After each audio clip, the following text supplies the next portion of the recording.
협동조합이란 무엇일까요? 이 질문에 한마디로 답하기란 어려운 일입니다. 협동조합에 대해 규정하고 있는 협동조합 기본법은 협동조합을 재화 또는 용역의 구매, 생산, 판매, 제공 등을 협동으로 영위함으로써 조합원의 권익을 향상하고 지역사회에 공헌하고자 하는 사업 조직이라고 규정하고 있습니다. 그렇지만 이러한 정의로는 협동조합의 진짜 모습을 파악하기는 어렵습니다.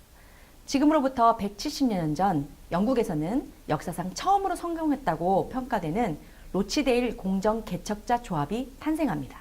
그리고 150년 뒤에 국제협동조합연맹, 즉 ICA는 협동조합을 다음과 같이 정의하고 있습니다.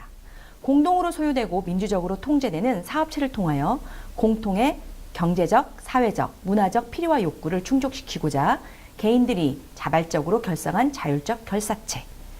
협동조합은 필요가 맞는 사람들이 공통의 경제적, 사회적 또는 문화적 필요를 충족시키고자 자율적으로 만드는 결사체입니다. 그리고 이 결사체는 공동으로 소유되고 민주적으로 통제되는 사업체를 통하여 여러 필요와 욕구들을 충족시킨다는 것입니다. 이것은 협동조합의 정의이기도 하고 요건이기도 합니다. 즉, 이 모두를 갖추고 있을 때 협동조합이라고 할 수 있는 것입니다. 그런 의미에서 협동조합은 사업체라는 성격을 가지고 있는 동시에 결사체로서의 성격도 가지고 있습니다. 이 정의에서 우리가 찾을 수 있는 내용은 과연 무엇일까요? 바로 협동조합을 누가 만드는지, 왜 만드는지, 그리고 어떻게 운영하는지입니다. 그럼 왜 사람들은 협동조합에 주목하는 것일까요? 지난 2008년 전 세계적인 금융위기가 찾아왔습니다. 그때 사람들은 협동조합에 어떻게 위기를 극복하는지 주목하고 있습니다.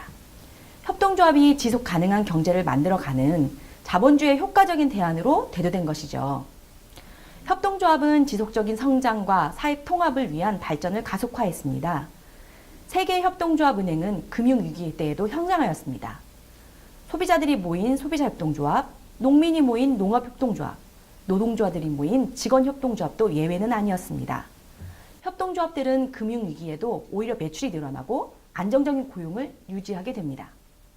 구성원들의 일자리를 만들어내고 공동체를 발전시켰으며 자립과 평등, 그리고 결속의 가치를 통해 힘든 경제의 역경을 극복했습니다. 그리하여 진정으로 더 나은 세상을 만들어간다는 협동조합의 가치, 이것이 바로 유엔이 지난 2012년을 세계협동조합의 해로 지정하게 된 것입니다. 우리 주변에는 이미 유명한 협동조합들이 참 많습니다.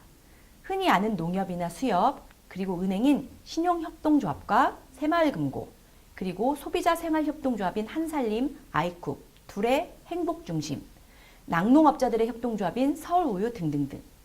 이런 협동조합들의 공통점은 작은 사람들이 모여서 하나의 협동조합으로 조직을 이루어 협동조합을 통해 서로의 장점을 강화하고 약점을 줄여나가고 있다는 점입니다. 2011년이 끝나기 직전 국회에서는 여야가 만장일치로 협동조합 기본법을 제정합니다.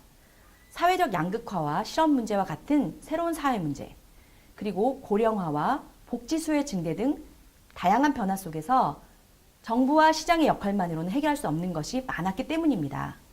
그래서 기존의 1차 산업 중심이었던 협동조합 환경을 5명 이상이 모였을 때 협동조합을 자유롭게 만들도록 함으로써 기존의 시장과 정부의 사이에서 새로운 수요를 반영하도록 하였습니다.